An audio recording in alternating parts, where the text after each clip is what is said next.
ఎన్నతగని నన్ను ఎన్నుకున్నావు, ఎందుకింత ప్రేమ చూపావు నా యేసయ్యా, ఎంత మంచి ప్రేమ చూపావు.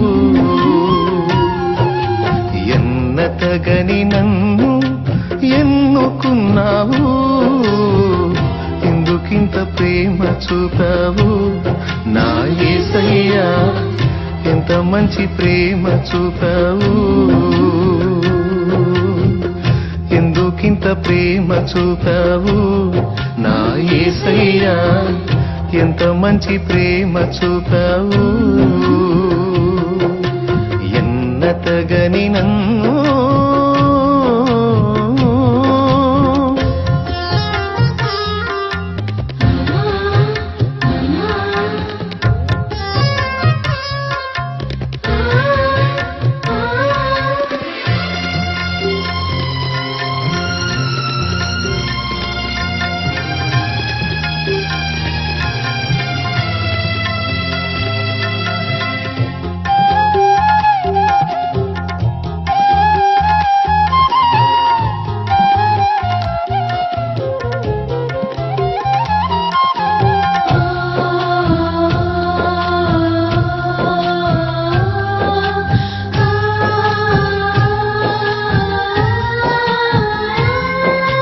పాపినైన నన్ను నీవు కనికరించినావు, నా పాపములన్నిటిని కడిగి వేసినావు.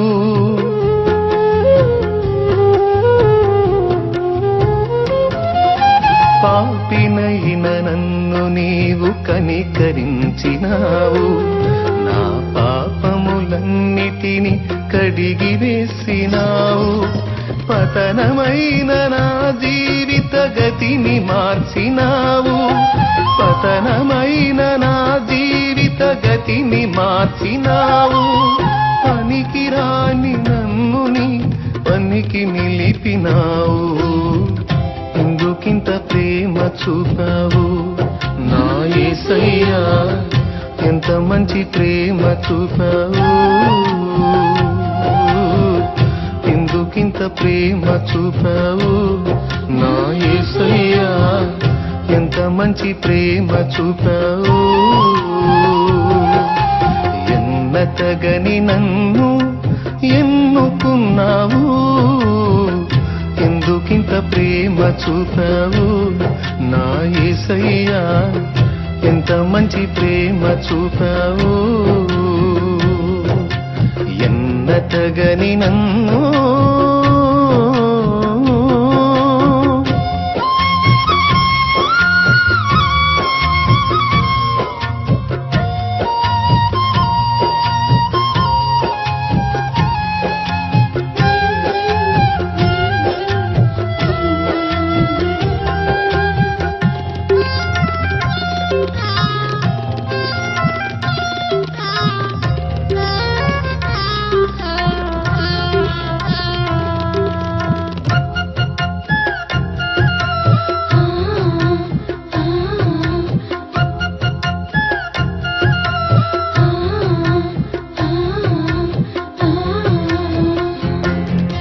పరలోక పౌరత్వం నాకు నిచ్చినావు, పరిశుద్ధులతో నిలిచే భాగ్యమిచ్చినావు.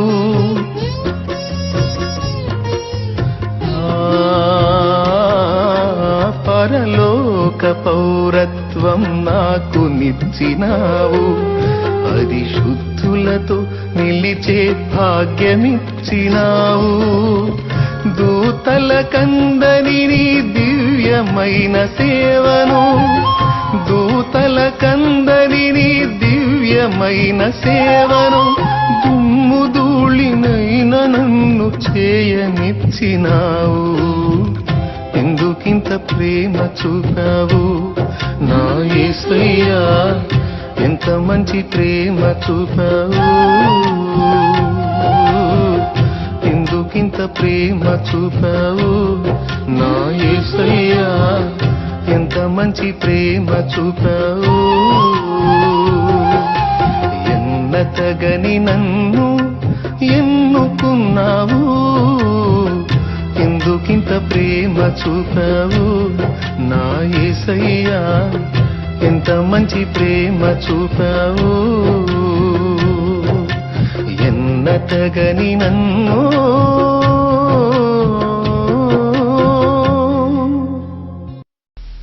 నా ప్రియమైన దేవుని బిడ్డలారా, ఇదిగో ఈరోజు దేవుని ఆత్మ నన్ను ఇక్కడ తీసుకొచ్చి నిలబెట్టాడు. యేసు ప్రభువుని నమ్ముకున్న తర్వాత నా పేరు బాప్తిసం పొందినాక షాలేము రాజు అనేటువంటి పేరు ప్రభువు నాకు ఇచ్చి పిలిచాడు. అంతకు మునుపు నా పేరు వీరయ్య. మా తల్లిదండ్రులు బ్రహ్మంగారి పూజ చాలా మా తాతల నాటి నుంచి కూడా ఆరాధన చేసేవాళ్ళు. ఆ క్రమంలో మేము కూడా అదే పేర్లతో పిలువబడ్డ. మా నాన్న పేరు బ్రహ్మయ్య, నా పేరు బ్రహ్మంగారి బాల్యంలో పెట్టినటువంటి పేరు వీరప్పయ్య అనేది వీరయ్యగా పెట్టారు. అది మా తాత పేరంట. ఆ తరువాత మా బాల్యకాలం చాలా సజావుగా ఆనందంగా సాగింది. చిలకలూరుపేట నరసరావుపేట 20 కిలోమీటర్ల దూరంలో ఉంటుంది. నరసరావుపేటకి ఒక 15 కిలోమీటర్ల దూరంలో ఉన్న చిన్న పల్లెటూరులో మా నాన్న పుట్టి పెరిగాడు. తర్వాత వివాహం అయిన తర్వాత దాదాపు 40 సంవత్సరాల క్రితం ఆ ఊరు నుంచి చిలకలూరుపేటకు వలస వచ్చాడు ఆయన. ఎక్కడికి? చిలకలూరుపేటకి. 40 ఏళ్ల క్రితం. అంటే అప్పుడు మేము ఒట్లా నేషనల్ హైవే, పెద్ద రోడ్డు, జాతీయ రహదారి 5 నంబర్ రోడ్డు. ఆ రోడ్డు ప్రక్కన ఉన్నటువంటి స్థలం గవర్నమెంట్ స్థలంలో చాలా ఆక్రమించి ఆ స్థలంలో 2 ఐటాలు పెట్టి ఇల్లు ఒకటి కట్టి, కట్టడమేమో బిల్డింగ్ ప్లాన్తో పక్క గట్టిగా కట్టి పైన మాత్రం పట్టా రాలేదు కాబట్టి పైన రేకులు వేసాం. గవర్నమెంట్ వాళ్ళు పట్టా ఇచ్చిన తర్వాత స్లాబ్ వేద్దాం అన్నట్టుగా తర్వాత మొత్తం మోడిఫై మార్చుకుందాం అనుకుని ఇల్లు గట్టిగా కట్టుకుని దానిపైన రేకులు వేసాం. అందులో మా జీవితం కొనసాగింది. పాల వ్యాపారం, నెయ్యి వ్యాపారం మాది. చాలా మంది కుటుంబం బాగా పచ్చగా ఉంటే చాలా మంది అనుకునే మాట ఏమిటంటే వాళ్ళకేమయ్యా వాళ్ళ సంసారం 3 పువ్వులు 6 కాయలు అంటారు. కానీ మా ఫ్యామిలీ ఎట్టుందంటే 33 పువ్వులు 66 కాయల్లాగుంది. వారానికి చాలా వేల రూపాయల డబ్బులు మా నాన్న సంపాదిస్తా ఉన్నాడు. 4 అక్కాయిల పెళ్లిళ్ళు అయిపోయినాయి. 5 ఆడపిల్లల్లో ఒక అమ్మాయి పుట్టినప్పుడే చనిపోయింది, కొద్ది కాలం ఉండి చనిపోయింది. 4 ఉన్నారు. ఆ 4 పెళ్లిళ్ళు అయిపోయినాయి. ఆఖరిన నేను, నాకు ముందు మా అన్నయ్య. అయితే మేమిద్దరం లైన్లోకి వచ్చిన తర్వాత, మేము లైన్లోకి వచ్చేటప్పుడు 4 అక్కాయిల పెళ్లిళ్ళు అయిపోయినాయి. అయితే ప్రియులారా, పిల్లలు ఎదిగొచ్చిన తర్వాత తల్లిదండ్రులకు అగచాట్లు తప్పుతాయంటారు పెద్దోళ్ళు. ట్రెండ్ మారింది ఇప్పుడు. పిల్లలు ఎదిగినాకనే తల్లిదండ్రులకు అసలు అగచాట్లు స్టార్ట్ అవుతున్నాయి. స్తోత్రం. అవునంటారా కాదంటారా? ఆస్తులు పొలాలు తాకట్టు పెట్టి అబ్బాయిని చదివించడానికి పూనుకొని చదివిస్తారు. తీరా చదువు మొత్తం అయిపోయి ఒక పెద్ద జాబ్ రాబోయేటప్పుడు మనోడు అడ్రస్ దొరకడం. ఎక్కడ కనపడతాడంటే పోలీస్ స్టేషన్లో కనపడతాడు. పక్కన అమ్మాయి ఉంటుంది. ఎవరు? పోలీస్ స్టేషన్లో ఉండి ఫోన్ చేపిస్తాడు తల్లిదండ్రులకి. చూసావా అయిపోతారు. ఏమిట్రా నువ్వు చేసిన పని? ఉద్యోగం సంపాదిస్తావు, అప్పులు తీరుస్తావు, ఏదో గట్టెక్కిస్తావు అనుకుంటే ఏంట్రా నువ్వు చేసిన పని అంటే, నాకు అమ్మాయి నచ్చింది, నేను అమ్మాయిని పెళ్లి చేసుకుంటానని. ఆడపిల్లలు కూడా తక్కువ తినలా. వెనకటి దినాల్లో పెద్దోళ్ళు చూసినప్పుడు పెళ్లి చేసుకునేవాళ్ళు. ఇప్పుడు అట్లా కాదు, ఓన్ సెలక్షన్. ఎవరికి వాళ్ళే సెలక్షన్ చేసుకుంటున్నారు. ట్రెండ్ మారిపోయింది, భయంకరంగా తయారైంది పబ్లిక్. స్తోత్రం. మీరు ఎవరన్నట్టున్నారా? తల్లిదండ్రులు ఉసురు తగిలిద్ది, జాగ్రత్త. ఏం తగిలిద్ది పిల్లలారా? తల్లిదండ్రులు ఉసురు తగిలిద్ది. అలా చేయకండి ఎవరు కూడా. తల్లిదండ్రులకు విధేయత చూపుట యేసు మనకు చూపిన మాదిరి. శిలువ మీద వేలాడుతూ కూడా ఏమన్నాడు? అమ్మా ఇదిగో నీ కుమారుడు అనే తల్లి బాధ్యత నెరవేర్చిన మహోన్నతుడు ఆయన. బాధ్యతలు ఎరిగినటువంటి వాడు. నిన్ను సృష్టించాడు గనుక నువ్వు పట్టించుకున్నా పట్టించుకోకపోయినా నిన్ను పోషిస్తానే ఉంటాడు ఆయన. బాధ్యత ఎరిగిన వాడు. అయితే మేము లైన్లోకి వచ్చిన తర్వాత మా తల్లిదండ్రులకు హింస స్టార్ట్ అయింది. మా అన్నయ్య కోరిక తీర్చడానికి పొలం అమ్మిన డబ్బులతో టీవీ కొనుక్కొచ్చారు మా వాళ్ళు. తర్వాత మా వాడు చదువు అనుకున్న తర్వాత మా అన్నయ్యని పిల్లగాడి వదిలిపెడితే చెడిపోతాడని పాల వ్యాపారాన్ని పంపించారు. అప్పటిదాకా జనానికి అప్పులు ఇవ్వటమే కానీ మేము అప్పు చేసిన దాఖలాలు లేవు. మా సహోదరుడు మొదలుపెట్టిన తర్వాత చిన్నగా అప్పు స్టార్ట్ అయింది. మేము అప్పు చేయటం మొదలుపెట్టాం. అంటే లాస్ స్టార్ట్ అయింది. తర్వాత పెద్దోడు లాభం లేదని చెప్పి నన్ను లైన్లో పెట్టారు. చిన్నోడు కొంచెం తెలివైనోడు, చురుకైనోడు, వీడు బాగా చేసుకొస్తాడంటే మనం డబల్ తెచ్చాం. దేవునికి స్తోత్రం కలుగును గాక. ఏమిటి? అప్పు, రెండంతల ఆశీర్వాదం అన్నట్టు రెండంతలు తీసుకొచ్చాం. అంత మాత్రమే కాకుండా మాకు పాడి బర్రెలు ఉన్నాయి, చాలా బర్రెలు. అయితే ఒక్కరోజే మొత్తం పోయినాయండి. సినిమా కష్టాలు అంటారే లోకంలో, బైబిల్లోనే ఏబు కష్టాలు. ఎవరన్నా బాధపడుతుంటే దగ్గర చేరి ఏ బడ్డట్టు పడుతున్నావమ్మా అంటారు కదా. అట్లనే ఒక్కొక్కటి అన్ని పోతా ఉంటే మా కుటుంబీకులకు ఒక డౌట్ వచ్చింది. ఏమిటా డౌట్ అంటే, పచ్చగా పాల పొంగులాగా వచ్చే మన సంసారం ఎందుకిట్ట ఇదైపోయింది అని చెప్పని మా వాళ్ళు ఏం మొదలు పెట్టారంటే, మనకెవరో మనం పచ్చగా ఉంటే చూసి ఓర్వలేక మనకెవరో ఏం చేశారు, ఆహా ముందుగానే మన వాళ్ళు అందుకున్నారు, దేవుని స్తోత్రం, చేశారు అనేటువంటి డౌట్తో ఆ చేతబడి తిప్పేసేటువంటి మాంత్రికుల కోసం తిరగని ప్లేస్ లేదు. ఫలానా చోట మంచి మాంత్రికుడు ఉన్నాడంటే ఎంత ఖర్చైనా సరే, అసలుకే అప్పులు అయి ఉన్నాయి, అప్పులు అప్పు అనుకోవటం పోవటం. పోయినోడల్లా ఊరికి ఎందుకు వదిలిపెడతాడు? మెళ్ళ ఒకటి, చేతికి ఒకటి, మొలతాడుకోటి, కాలుకోటి, మొత్తం 4 తగిలించి పంపించేవాళ్ళు. స్తోత్రం. అమ్మ బాగా వినండి అమ్మా, దేవుణ్ణి నమ్ముకున్న వాళ్ళు కూడా చాలా మందికి చేదస్తం ఉంది. బాగా వినండి తల్లులారా. అలాగూ నేను 3 సందర్భాల్లో మీకు సాదాసీదాది కాదు గట్టిగా చేశారు కాబట్టి మీకు ఫలానా ప్లేస్లో మీకు వ్యవహారం చేయాలని చెప్పని ముమ్మారు తీసుకెళ్ళి, ఆ పొలిమేర అంటారు చూడండి, ఊరికి ఆ ఊరికి మధ్యలో ఉంటాయే, అలాంటి దగ్గర తీసుకెళ్ళి ముగ్గు గిగ్గు వేసి భయంకరమైన పనులన్నీ చేసి 3 సార్లు చేశారు. 3 సార్లు చేసినా లేదు, 30 సార్లు చేసినా లేదు, మా బ్రతుకు మారలేదు. కారణం ఏంటో అర్థం కావట్లా. ఇక మా పరిస్థితి వస్తే 4 ఆడపిల్లలు పెళ్లిలో వెళ్ళిపోయారు కదా, ఇంకా ఉన్నది ఎవరు? 4 మేమే. మా అమ్మ, మా నాన్న, నేను, మా 4 అక్కవాళ్ళు దాన్ని అక్కవాళ్ళు వెళ్ళిపోయారు. ఉన్న మేము 4 అయితే 4 ఆటం బాంబులే. కలిసి అన్నం తిందామని చెప్పని అన్నం పెట్టుకుంటాము, అన్నం పూర్తి కాకముందు అక్కడి నుంచి కొట్టుకొని లెగుస్తాం.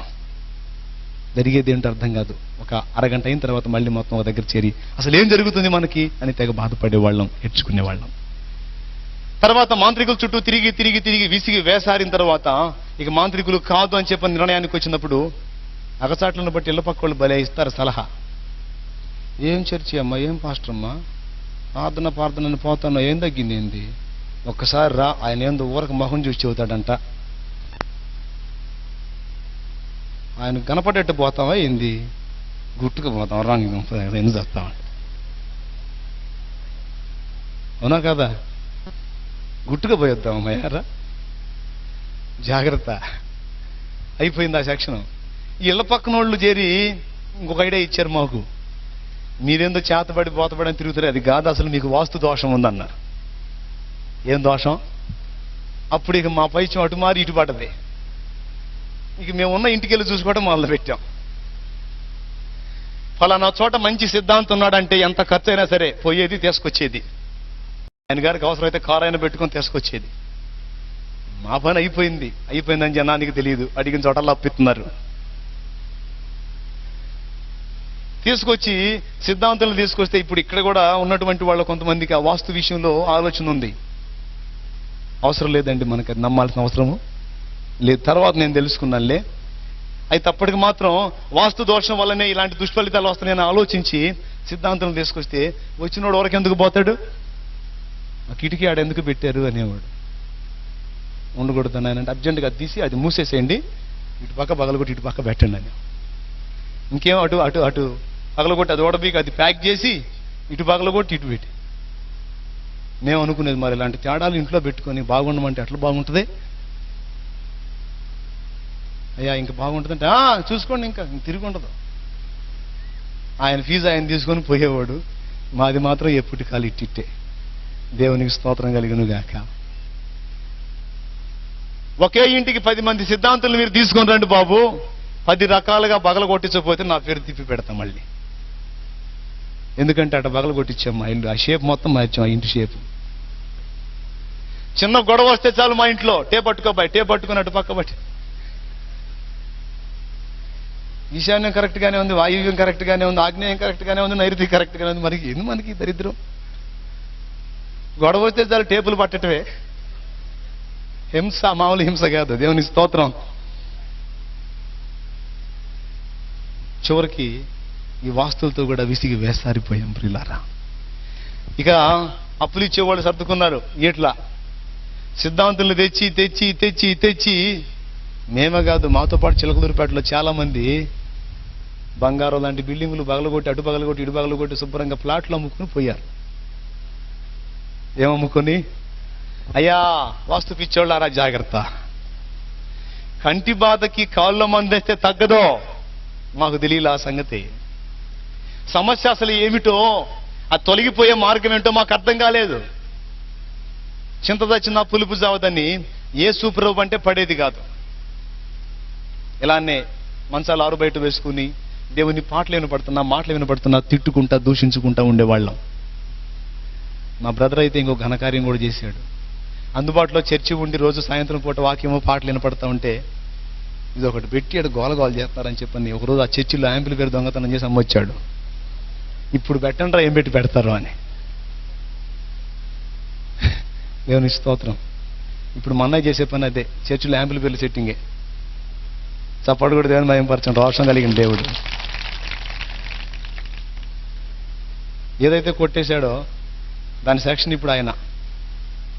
నా ప్రియమైన దేవుని బిడ్డలారా, సిద్ధాంతుల చుట్టూ తిరిగి తిరిగి అయిపోయింది, విసిగి వేసారి. ఇక వాళ్ళకి ఇవ్వటానికి డబ్బులు లేక, వాళ్ళని తెప్పించడానికి డబ్బులు లేక ఆ వాస్తు శాస్త్రం పుస్తకం తెచ్చి నేను చదివి నేను కూడా ప్రయోగాలు మొదలుపెట్టా. నేను చదివి చెప్పటం, వాళ్ళది షేపులు మార్చటం. పాపం ఎన్ని తిప్పలు పడినా లేదు జవాబు, అయిపోయింది. ఇక మూడో రౌండ్ ఏం చేశామని తెలుసా? ఈ వేదనలు ఎట్లుంటే మా నాన్న మరో కబురు తీసుకొచ్చాడు.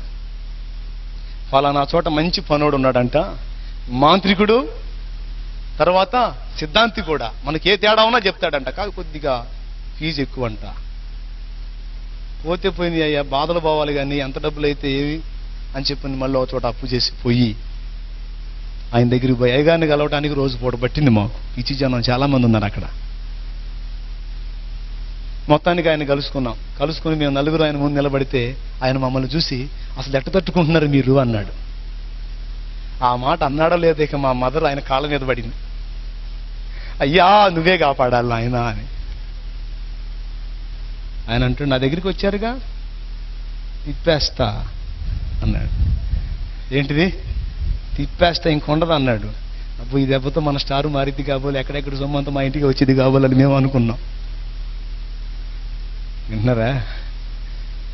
సరే మీకు చేశారులే కానీ వాళ్ళ పేరు చెప్పను, చెబితే మీరు కొట్టుకొని చేస్తారు, చెప్పనులే కానీ మీకు మొత్తానికి చేస్తాను, నేను చేస్తానని కొంత డబ్బు తీసుకుని అందరికీ తలా ఒకటి తగిలిచ్చాడు ఆయన కూడా. తర్వాత మీ ఇంట్లో కూడా నేను వచ్చి సరి చేయాల్సింది కొన్ని ఉన్నాయి, ఒకరోజు నన్ను తీసుకెళ్ళండి వచ్చి సరి చేస్తానన్నాడు. ఆయన అన్న మాట ప్రకారం ఒకరోజు తీసుకెళ్ళాం. ఇంట్లో ఏదో మూల వ్యవహారం చేశాడు, అది చేశాడు ఇది చేశాడు, ఆయన దారిని ఆయన పోయాడు. ఇక మీకు బాగుంటుంది చూసుకోండి అన్నాడు. ఎక్కువ డబ్బులు వదిలినాయి కదూ, 4 రోజులు ఓపిక పెట్టాం, బాగానే ఉందిలే అనుకుంటా. తర్వాత మళ్ళీ మొదటికి వచ్చింది వ్యవహారం. మళ్ళీ పోయాం ఆయన దగ్గరికి. అయ్యా తిరిగి తిరిగి విసుగుపుట్టి ఆఖరిగా నీ దగ్గరికి వస్తే మా బ్రతుకు ఏమాత్రం మారలేదు, ఏమిటి మా పరిస్థితి అని చెప్పని దుఃఖపడితే ఆయన అంటాడు, అప్పుడు వినండి, మీకేం మార్పు రాలేదా అన్నాడు. ఏం మార్పు వచ్చింది? ఏం లేదండి, అదే పరిస్థితి మాదంటే. మీకు ఈ 2 కాదు, ఈ 2 స్టడీ చేశాను కానీ మీకు గ్రహదోషం ఉంది అన్నాడు. ఏమిటి గ్రహదోషం ఉంది? ఏ గ్రహం రివర్స్లో ఉంది అర్థం కావట్లేదు, కాబట్టి నవగ్రహ యంత్రం ఇస్తాను 41 రోజు, 7 రకాల దారాలతో ఒత్తి చేసి 5 రకాల నూనెలు కలిపిపోసి అఖండ జ్యోతిలాగా ఆరకుండా వెలిగించండి, మీ ఇంట్లో ఉన్న దరిద్రం మొత్తం పోయి మీరు బాగుపడతారు అన్నాడు. అర్థమైందా? ఎన్ని రకాల దారాలు, ఎన్ని రకాల నూనెలో వేసి చేసేసేయండి, మీకు తిరుగు ఉండదు అన్నాడు. ఈ దెబ్బతో మాకు బాగుపడతామేమో అని చెప్పని ఈ ఎగసాట్లోనే మాకు పెళ్ళిళ్ళు పిల్లలు కూడా. అయితే ఎవరు పూజ చేయాలి ఇప్పుడు? మా కుటుంబం అంతా కూడా. నేను మహాభక్తుణ్ణి, గణేష్ బీడీలు దాగినోడు ఆ బీడీలు దాగి కాగితం పడేస్తే ఆ కాగితాన్ని ఎవరన్నా తొక్కుతారేమో, స్వామిని ఎవరన్నా తొక్కుతారేమో తీసుకెళ్ళి చెట్లల్లో పెట్టి వచ్చేవాడిని నేను. ఆ రేంజ్ పిచ్చి నాది. అర్థమైందా? ఎక్కడన్నా నా కంటికి కనపడదంటే ఏదన్నా బొమ్మ, దాన్ని తీసుకెళ్ళి దాచిపెట్టొస్తాను ఎవరు తొక్కకుండా. నాకు తెలియదు అందులో జీవము లేనిదని. అయితే ప్రిల్లరా, ఎవరు చేస్తారు ఈ పూజ అంటే మన చిన్నోడే అని చెప్పి అందరూ కలిసి నాన్నెత్తిన వేశారు. రోజుకు 3 సార్లు స్నానం చేయాలి, చాలా నిష్ఠతో నియమంతో చేయాలి. సరే, కుటుంబం బాగుపడిద్ది, ఏ తిప్పలైనా పడదాం అని చెప్పి నేను పూనుకున్నాను ఆ పూజ చేయటానికి. ఆయన ఆవాలు ఇచ్చాడు, ఇంటి చుట్టూ జలమని. పూజ చేసి ధూపం ఇంటి నిండా కొట్టేవాడిని. ఇక మా పిచ్చి ఏ రేంజ్కి ముదిరిందంటే, మా ఇంటికి ఎవరన్నా వచ్చి వెళ్ళేటప్పుడు వెనక్కి చూశారంటే అదిరిపోతారు. ఎందుకంటే వాళ్ళు కూర్చున్న స్థలంలో కొన్ని జల్లుతుంటాం మేము. అదురుపోయి ఆ ఇంటికి పోతే ఏందో, నేను కూర్చొని లేచి వచ్చిన కాడ జల్లుతున్నారు, కొంప తీసి నాకు చేస్తున్నారేమని వాళ్ళ భయం. జనం కూడా సర్దుకున్నారు ఎవరు రాకుండా. ప్రియులారా, అంత హింసపడ్డాం. చివరికి 41 రోజు నేను పూజ ఫుల్గా, రోజు ధూపం ఫుల్గా ఇంటి నిండా కొట్టి బయటకు వచ్చేవాడిని. ఆవాలు తీసుకొని ఇంటి చుట్టూ జల్లి, మా ఇంటి పక్కన మా చిన్నమోళ్ళ ఇల్లు ఉంది, ఆ ఇంటి మీద కూడా కాసిన జల్లేవాడిని. నా ఫీలింగ్ ఏంటంటే, వాళ్ళ కొంపలో దరిద్రం ఏమన్నా మా ఇంట్లోకి వస్తుందని నా ఫీలింగ్. ఎందుకంటే మేము బాగా లైన్లో ఉన్నప్పుడే వాళ్ళు దరిద్రంగా ఉన్నారు, మేము డౌన్ అయ్యేటప్పటికి వాళ్ళు బాగా లైన్లోకి వస్తూ ఉన్నారు, బాగా పైసా సంపాదిస్తా. అందుకని వీళ్ళ దరిద్రం ఏమన్నా మాకు వచ్చిందా అని కాసిన వాళ్ళ ఇంటి మీద కూడా జల్లేవాడిని. ఎటకేళ్లకు చెట్ట చివరికి తొట్ట తొదకు 41 రోజు అయిపోయిన తర్వాత ఇక నైట్ కూర్చొని మీటింగ్ వేసుకుంటున్నారు మా వాళ్ళు. మేము మా అమ్మ అంటది, కొంచెం మార్పు వచ్చింది కదూ, పిల్లలు లైన్లో ఉన్నారు, కొంచెం మనకి అంటే మరి నేను చెప్పలేను మనగాడని లెక్క చేస్తారా మీరు నా మాట? ఆయన మనగాడు, లేకపోతే అంతమంది జనం ఎందుకు పోతారు? నిజంగానే గట్టి పనుడే. అంటే మేము కూడా అమాయకులాగా ఫేస్ పెట్టి, నిజంగా మేము మారాం కాబోలు, ఇక మాకు బాగుంటుంది కాబోలని మేము అనుకున్నాం. ఆ రాత్రి ఆనందంగా తిని హాయిగా విశ్రాంతి తీసుకున్నాం. ఒక ఘట్టంలో ఓ తెల్లవారుజామున మా ఇంటి వెనక గోడకి సౌండ్ వస్తుంది, టక్ టక్ టక్ మని. ఏంది సౌండ్ వస్తుందని చెప్పని ఆ తెల్లవారుజామున లేచి బయటికి పోయి చూస్తే, అది ఒక్లేమంటారు కదండి, క్రేను బకెట్ ఎత్తి పట్టుంది పైకి. ఏంది బాబు అంటే, ఈ ఇల్లు రోడ్లోకి వచ్చింది, రోడ్డు పెంచుతున్నాం, మీరు పీకి కుప్ప పెట్టుకుంటారా, మమ్మల్ని కుప్ప పెట్టమంటారా అన్న. కొంపలో దరిద్రం పోయిద్ది, కొంపలో దరిద్రం పోయిద్ది అని చెప్పని నవగ్రహ పూజ చేస్తే అసలు కొంపే పోతుందిలే పేడ వదిలి. ఇంకా చేతబళ్ళు లేవు, వాస్తులు లేవు, గ్రహాలు లేవు, అస్తులు లేవులే, ఇక బాండని చెప్పింది రేకులేకి మొత్తం ఓడ తీసుకొని కుప్ప పెట్టుకున్నాం అక్కడ. మా చిన్నమ్మ తిట్టడం మొదలుపెట్టింది, మా ఇంటి మీద ఆవాలు జల్లి జల్లి మా ఇల్లు కూడా బీకిస్తున్నాడు దుర్మార్గుడని. ప్రియమైన దేవుని బిడ్డలారా, మీరు నవ్వుతున్నారు కానీ ఆ తర్వాత మా బ్రతుకు దుర్భరంగా మారిందండి. నిలవరమైన నివాసం లేదు, ఇంటికి అద్దెగట్టుకోలేని దౌర్భాగ్య స్థితికి దిగజారాం. ఇల్లు కూడా పోయింది అన్న సంగతి తెలిసిన తర్వాత అప్పులోళ్ళు అందరూ ముక్కుమ్మడిగా దాడి చేశారు. ఒకళ్ళు వచ్చి టీవీ తీసుకొని పోయారు, ఒకళ్ళు వచ్చి బూతులాడు, రకరకాల మాటలు మాట్లాడు తృణీకరించి ఎన్ని రకాలుగానో వేధిస్తే చిలకలూరుపేటలో మనుగడ కష్టమై నరసరావుపేటకి వెళ్ళి అక్కడ బ్రతుకు తెరువు ప్రారంభించాం.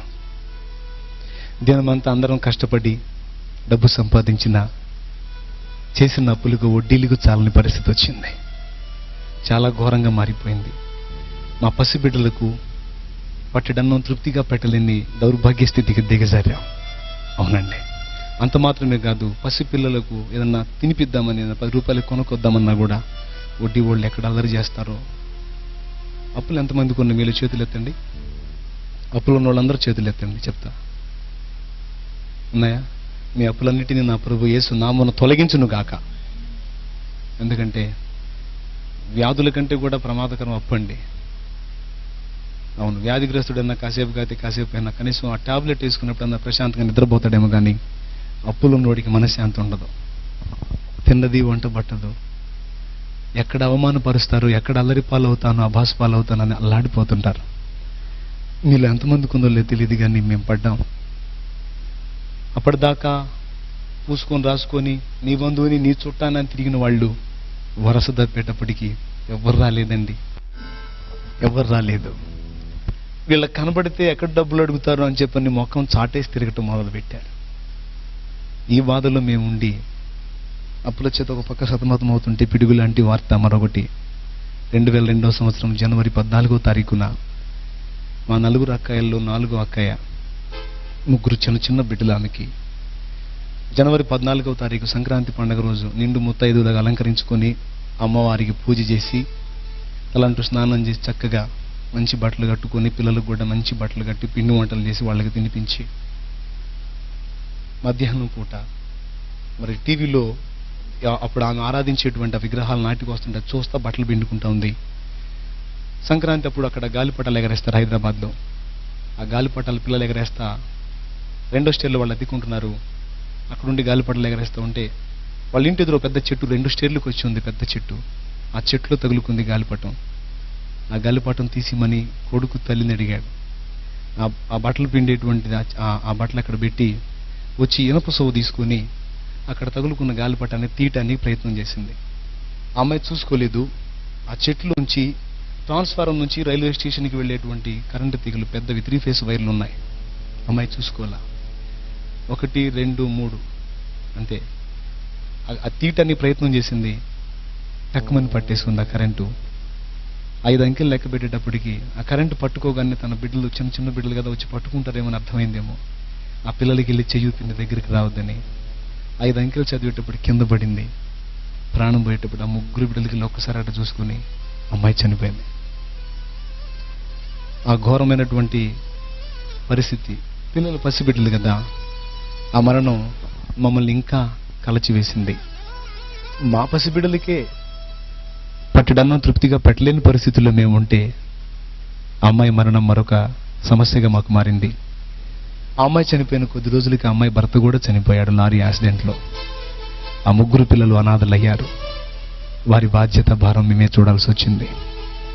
ఈ అప్పుల బాధ ఒక పక్కన, కుటుంబ పోషణ ఒక పక్కన సతమతమయ్యే పరిస్థితుల్లో ఒక దినం ముందు మేమందరం కూర్చొని ఒక ఆలోచన చేసుకున్నాం. మీరు నమ్మండి నమ్మకపోండి, నిజం. అందరం కలిసి ఆత్మహత్య చేసుకుందాం అనుకున్నాం.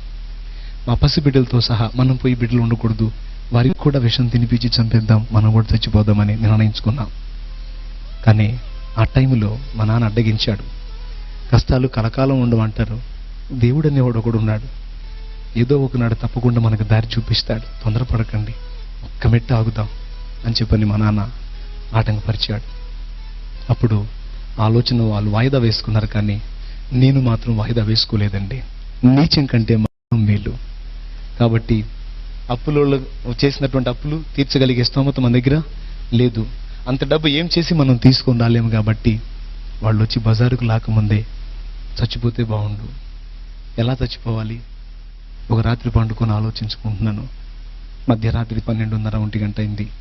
నా భార్య బిడ్డలు ఆదమర్చి నిద్రపోతా ఉన్నారు అమాయకంగా. నా తల్లిదండ్రులు ఒక పక్క నిద్రపోతా ఉన్నారు. వాళ్ళందరి వైపు చూసి నేను కూర్చొని నేర్చుకుంటున్నాను. నేను చచ్చిపోవాలి, ఎట్ట చచ్చిపోవాలి, ఏ విధంగా చచ్చిపోతే ప్రాణం వెళ్ళిపోయిద్ది. ఇంకొకటి ఆలోచించుకుంటున్నానండి, నేను చచ్చిపోయేది ఊరకు కాకూడదు. నా మరణం వెనకన్నా నా కుటుంబానికి డబ్బు వచ్చే విధంగా చావాలి. నేను ఎలా చస్తే డబ్బులు వస్తాయి అని ఆ రాత్రి పండుకుని ఆలోచించుకుని ఏడ్చుకుంటా ఉన్నాను. ఒకవేళ నేను చనిపోతే నా భార్య పిల్లల పరిస్థితి ఏంటి? నా తల్లిదండ్రులు ఎంత దుఃఖపడతారు? అక్క చనిపోయింది, మరి నేను కూడా ఇలాగైపోతే నా తల్లిదండ్రులు ఏమనుకుంటారని, వాళ్ళు ఎలా ఫీల్ అవుతారో ముందుగానే మొత్తం ఊహించుకొని ఏడ్చుకుంటా ఉన్నాను. అప్పుడు ఆరాధించేటువంటి దేవుళ్ళ మీద కోపం వచ్చిందంటే అప్పుడు వెతికాను. ఎంతమందికి పూజలు చేశాను, ఎన్ని రకాల భక్తి క్రమాలు ఆచరించాను, ఎన్ని నియమనిష్టలతో మొక్కుబడులు చేశాను. ఇవన్నీ ఏమైపోయినాయి? ఇంతమంది దేవతలు దేవుళ్ళలో ఒక్కరన్నా సాయపడరేమిటి? నా కుటుంబం గట్టెక్కే మార్గమే లేదా? అసలు ఎందుకు మా పరిస్థితి ఇలా దిగజారిపోయింది? ఎందుకు మా జీవితం ఇలా అయిపోయిందని చెప్పని ఏడుస్తూ నేను చేసుకునేటువంటి ఆ నిర్ణయం ఘోరంగా ఉంది. రాత్రి పూర్తిగా డిక్లేర్ చేసుకున్నాను చావాలని. నాకు తెలీదు ఆ రాత్రే నా మంచి సమరయుడు నన్ను దర్శించడానికి వస్తున్నాడని. హల్లెలూయా! నా బంగారు తండ్రి నా కోసం ఆ రాత్రి వస్తున్నాడన్న సంగతి నాకు తెలియదు. నా ఇంట్లోకి అడుగు పెడుతున్నాడన్న సంగతి. ఎస్, అమ్మైన మరచేను కొన్ని వేళలా, మరువక నువ్వు కాచేవు అన్ని వేళలా.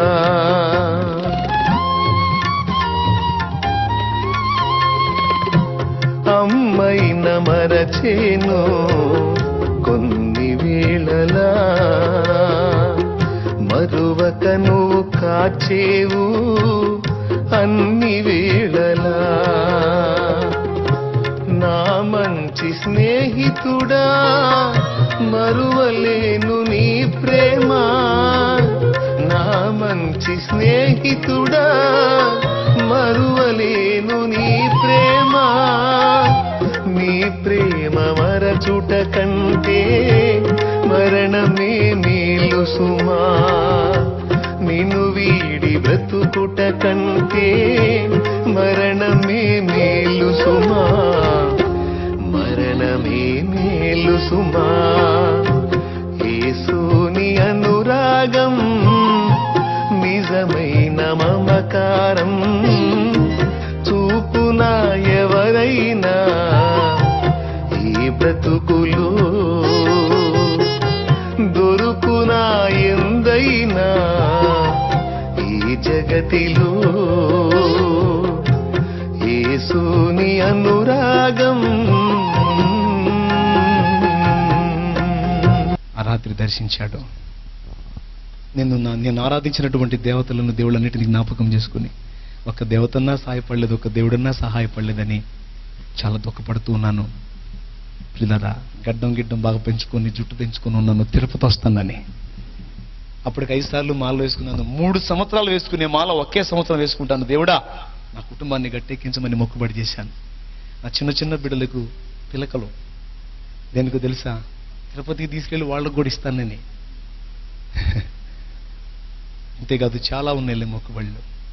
అవన్నీ అక్కడ పెట్టి మొత్తం గుర్తు చేసుకుని ఏడుస్తూ ఉన్నాను. ఆదమర్చి నిద్రపోయాను. తెల్లవారుజాము 4 అది శుక్రవారం దినం నా ప్రభు నన్ను దర్శించాడు. ఒక స్వప్నం ద్వారా ఆయన నాతో మాట్లాడి దర్శించాడు. నేను మెలకువగలిగి లేచి కూర్చుని ఇలాంటి అద్భుత కార్యాన్ని చేయగలిగేది ఎవరు? ఒక అద్భుత కార్యాన్ని నా కళ్ళకు చూపించాడు. అది వివరించడానికి టైం లేదు. అది నా కళ్ళకు చూపించాడు. ఇలాంటి కార్యం చేయగలిగే వాళ్ళు ఎవరు? ఒకవేళ వెంకటేశ్వర స్వామి చేస్తాడేమో. కాదు, బ్రహ్మంగారి పూజ చేస్తున్నాను కదా. అవునండి, ద్వాదశాక్షరి మహామంత్రం అని ఒక పెద్ద మంత్రం ఉంది.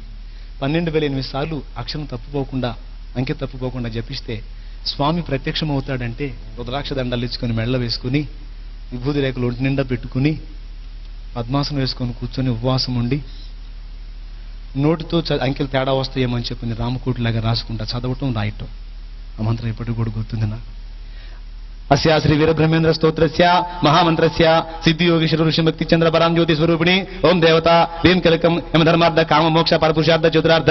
అలా పెద్దది 12,008 సార్లు జపిస్తే స్వామి కనపడతాడంటే జపించడమే కాదు, రాయటం కూడా మొదలు పెట్టాను. ఒకవేళ ఇది రాస్తున్నాను కదా, బ్రహ్మంగారు కనపడ్డాడేమో అనుకున్నాను.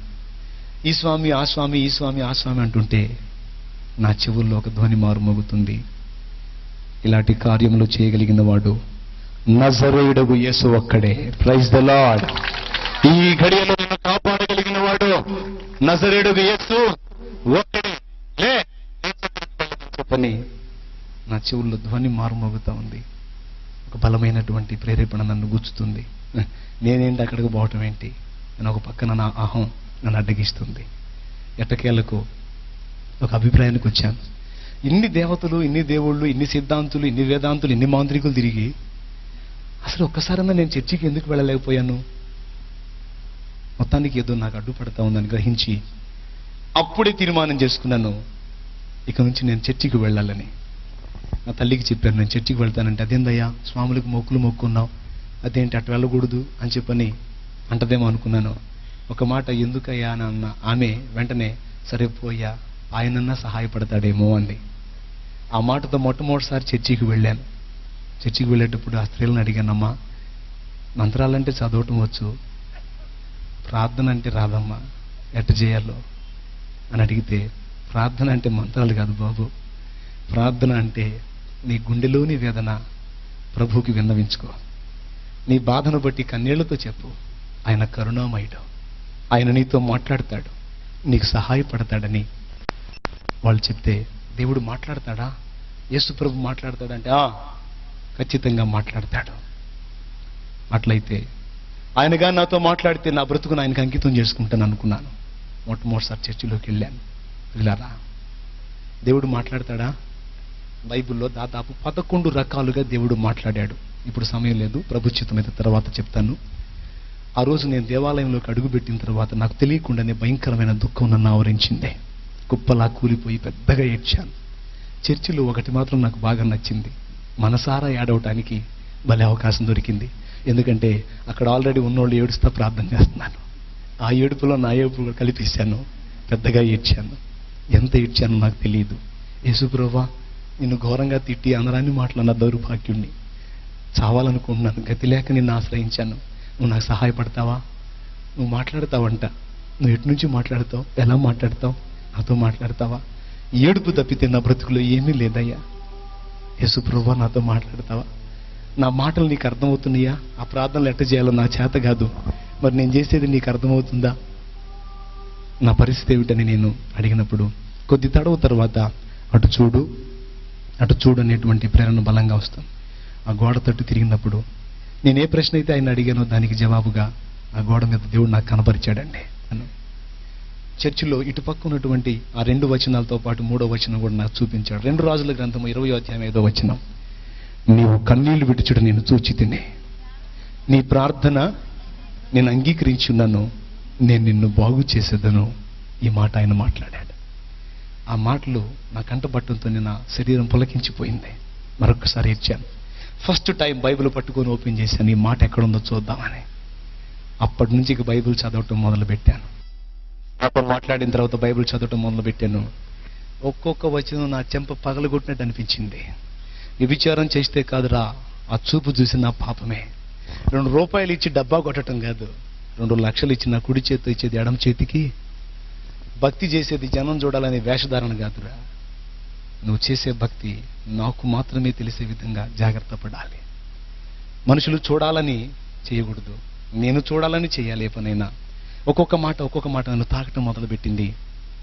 నేను యేసు ప్రభు దగ్గరికి వెళ్ళి మొట్టమొదటి అడిగాను, ప్రభువా,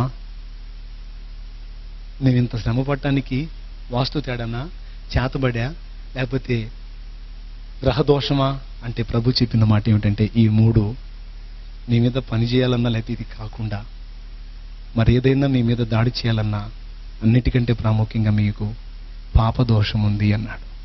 మీకే కాదు, సర్వమానవాళికి పాపం ఉంది. ఆ పాపం వల్లనే ఇహ సంబంధమైన శ్రమ, నరకం, ఆ రెండింటినీ తప్పించడానికే నేను వచ్చాను. రా, నా రక్తములో నీ ప్రతి పాపాన్ని కడుక్కో, నీకు నూతన జన్మ అనుభవంలోనికి రా, నీ జీవితాన్ని నేను బాగు చేస్తానని నా ప్రభు నాతో మాట్లాడాడు. 14 కూటానికి వెళ్ళలేదు, 14 ప్రసంగాలు నేను వినలేదు. 4 ఆదివారాలు చర్చికి వెళ్ళాను. 5వ వారం ఇట్లా సభ పెట్టారు. ఆ సభలో పిలుపునిచ్చారు, ఎవరైనా మీ పాపాలు కడుక్కోవటానికి, మారు మనసు పొంది బాప్తీసం పొందడానికి ఎవరైనా సిద్ధంగా ఉన్నారా అంటే, బాబు నేను పొందుతానయ్యాన్ని.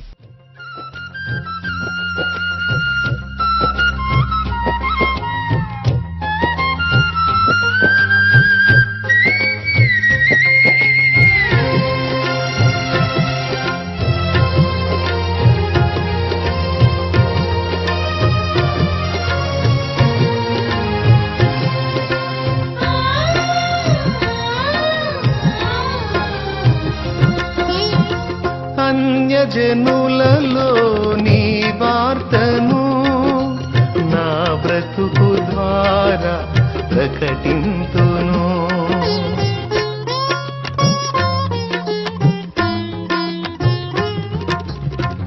అన్యజనులలో నీ వార్తను నా బ్రతుకు ద్వారా ప్రకటింతును.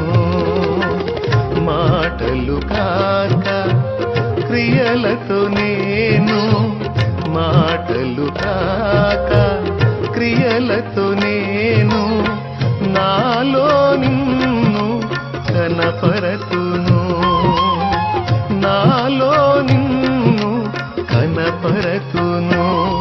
నా ప్రాణం నీవయ్యా, నీ కొరకే నేనయ్యా, నా సర్వం నీవయ్యా, నా ప్రియుడా యేసయ్యా, నా ప్రాణాత్మ శరీరము యేసునికే అంకితం. నా ప్రాణాత్మ శరీరము యేసునికే అంకితం.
నాదు సాక్ష్యము కాపాడుము.